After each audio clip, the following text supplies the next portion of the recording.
Hello दोस्तों, मैं हूं डॉक्टर कनिका।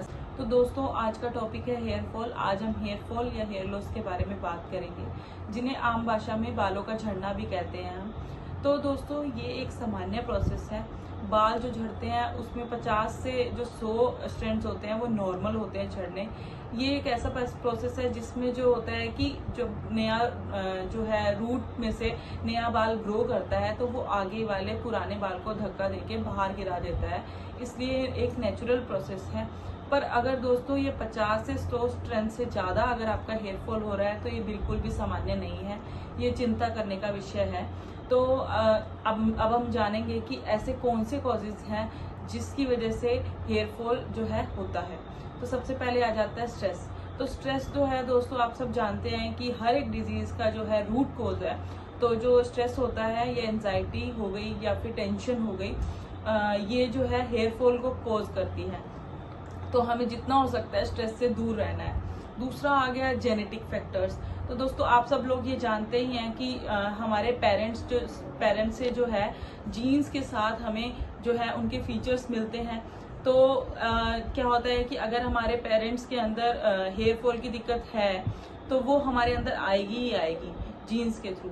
तो दोस्तों, एक जो ये है जेनेटिक फैक्टर, ये एक बहुत ही मेन रोल जो है अदा करता है इसके अंदर।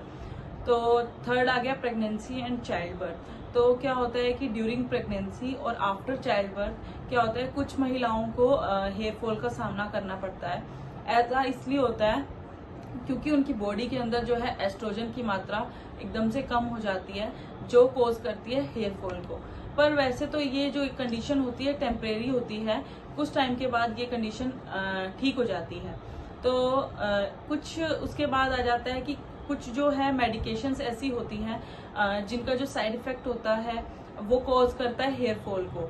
तो ऐसी मेडिकेशन क्या क्या हो सकती हैं, जैसे कि एंटी डिप्रेसिव मेडिसिन हो गई, एंटी फंगल मेडिसिन हो गई, एंटी एक्ने मेडिसिन हो गई, या बीटा ब्लॉकर्स हो गए, थायराइड की मेडिसिन होगी। ये सब जो है इनके जो भी साइड इफेक्ट्स आते हैं उसके अंदर ये जो मेडिकेशंस होती हैं ये हेयर फॉल को कॉज करती हैं।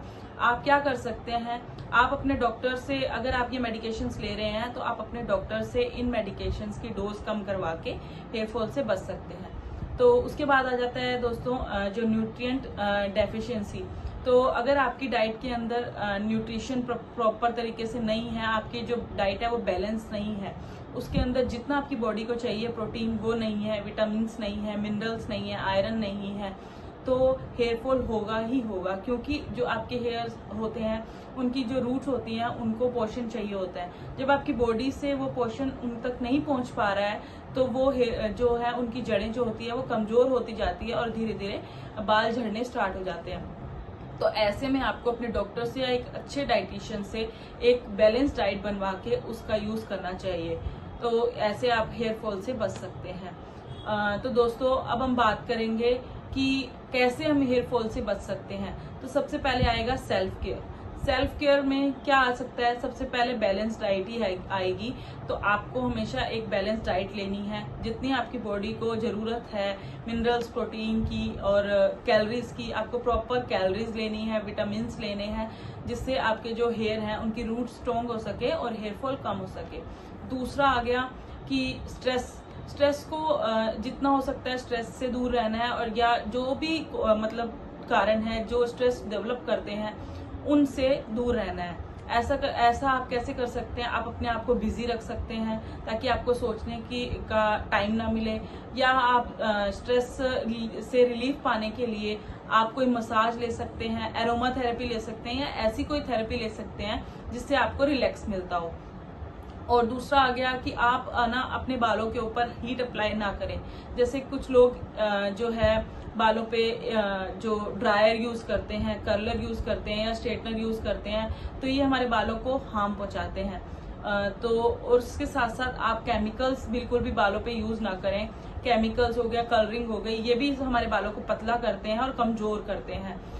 तो दोस्तों, इसके बाद हम अब कुछ होम्योपैथिक मेडिसिन के बारे में चर्चा करेंगे। क्या है कि सबसे पहले मेडिसिन आ जाती है सोराइनम। अगर आपके जो बाल झड़ रहे हैं, आपके स्कैल्प पे कोई भी किसी भी तरह का स्किन इन्फेक्शन हो गया उस वजह से, तो सोराइनम एक बहुत ही अच्छी मेडिसिन है इस कंडीशन के अंदर।